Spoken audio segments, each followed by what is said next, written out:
नमस्कार साथियों, दिव्यम क्लासेस सीकर में पुनः आपका स्वागत है।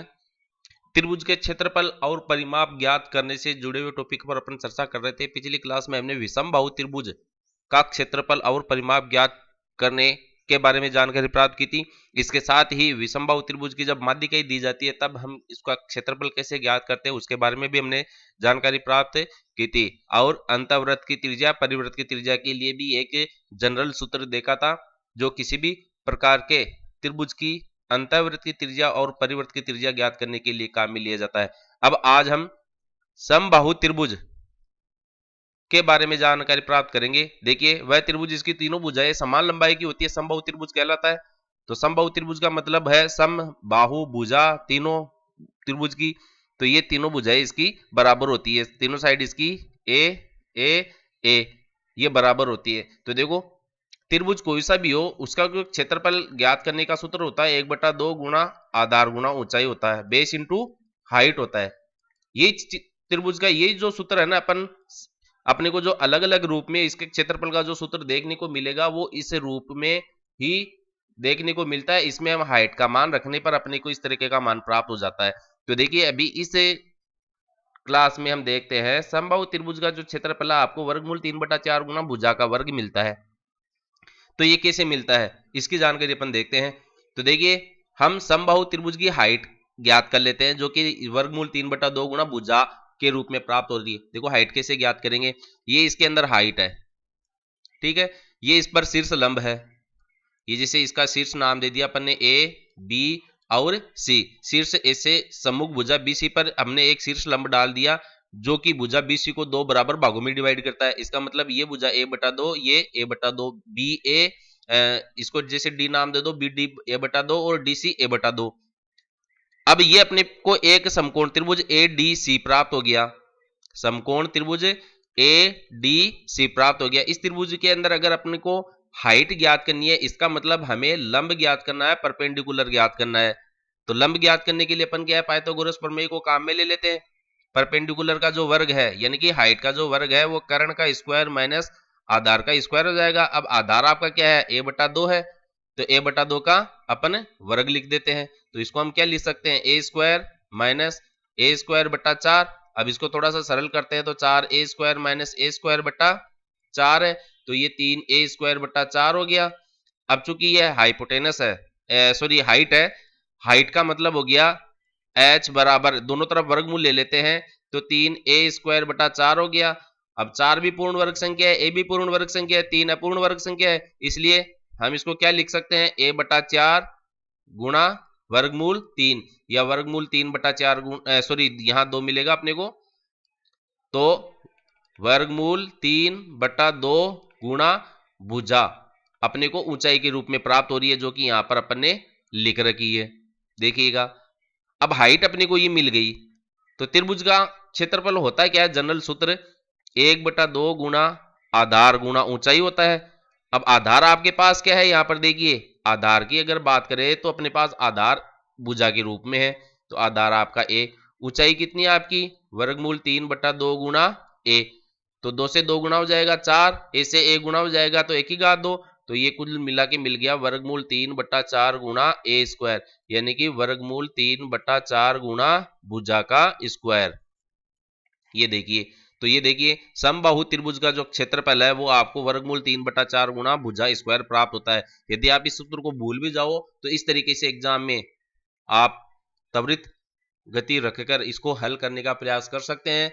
लेकिन ये सूत्र तो आपको याद है ही है, 1/2 गुणा आधार गुणा ऊंचाई, तो इसको भी आप ध्यान में रखें। अब देखते हैं आगे, समबाहु त्रिभुज का जो परिमाप है, परिमाप का मतलब क्या होता है, तीनों भुजाओं का योग होता है। तीनों भुजाएं क्या है, यहाँ पर ए है, तो तीनों भुजाएं जुड़कर हो जाती है, तो 3 गुणा भुजा के रूप में समबाहु त्रिभुज का परिमाप प्राप्त होता है। अब देखो, समबाहु त्रिभुज के अंतःवृत्त की त्रिज्या जो होती है भुजा बटा 2 वर्गमूल 3 होती है, भुजा बटा 2 वर्गमूल 3 होती है। इससे पहले की वीडियो में हमने देखा था कि माध्यिका जो होती है समबाहु त्रिभुज की, वो उसको प्रत्येक उसकी जो माध्यिका है वह 2:1 के रूप में डिवाइड होती है। जहां पर ये मिलती है वहां से ये 2:1 के रूप में विभाजित होती है। तो ये जो पहला भाग है वो हमें अंतःवृत्त देता है, और जो दूसरा भाग है वो एक तरीके से परिवृत्त देता है, यानी कि वो परिवृत्त की त्रिज्या होती है। तो हमने देखा था कि अंतःवृत्त की त्रिज्या और परिवृत्त की त्रिज्या जो है 1:2 के अनुपात में होती है, और इनका जो क्षेत्रफल है वो 1:4 के अनुपात में होता है। ज्ञात करने के लिए हमने देखा था कोई सा भी त्रिभुज हो उसके अंदर अगर आपको अंतःवृत्त की त्रिज्या और परिवृत्त की त्रिज्या ज्ञात करनी है, तो जब अंतःवृत्त की त्रिज्या यानी कि स्मॉल आर ज्ञात करना हो तो त्रिभुज के क्षेत्रफल में आप उसके अर्ध परिमाप का भाग लगा दीजिए, तो आपको उसका अंतःवृत्त की अंतः त्रिज्या प्राप्त हो जाएगी। त्रिभुज के क्षेत्रफल में अर्ध परिमाप का भाग लगा दीजिएगा तो आपको अर्ध परिमिति अर्ध वृत्त की त्रिज्या प्राप्त हो जाएगी। और इसको हमने अलग तरीके से भी देखा था कि जो समबाहु त्रिभुज है उसकी ऊंचाई में जो कि टोटल 3 भाग होती है, अगर अंतःवृत्त की त्रिज्या ज्ञात करनी है तो हम उसको 1 से गुणा करके प्राप्त किया था, और परिवृत्त की त्रिज्या ज्ञात करनी होती है तो उसको 2 से गुणा करके प्राप्त किया था। अब ऊंचाई क्या है इसकी देखिएगा, ऊंचाई आपको यहां पर मिली है वर्गमूल 3/2 गुणा ए, वर्गमूल 3/2 गुणा ए।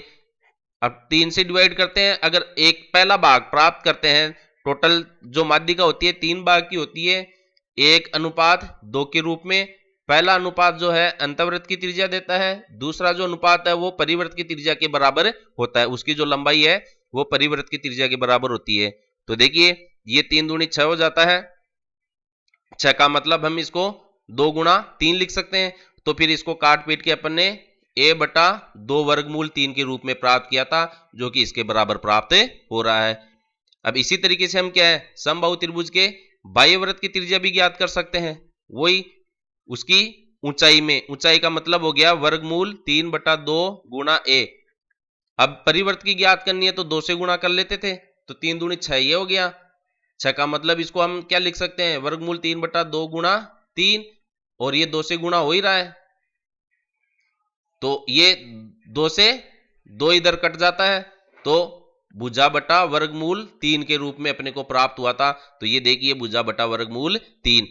और अन्य तरीका इसका देखो, एक सूत्र मैंने आपको बताया, जब अंतःवृत्त की अंतः त्रिज्या ज्ञात करते हैं तो त्रिभुज के क्षेत्रफल में उसके अर्ध परिमाप का भाग लगा दीजिए तो हमें अंतः त्रिज्या प्राप्त होती है, अंतः त्रिज्या प्राप्त होती है। और जब हमें परित्रिज्या ज्ञात करनी हो, परित्रिज्या, तो तीनों भुजाओं को गुणा करके उसके त्रिभुज के क्षेत्रफल को 4 से गुणा करो और उसमें भाग लगा दीजिए, तो आपको परिवृत्त की परित्रिज्या का मान प्राप्त हो जाएगा।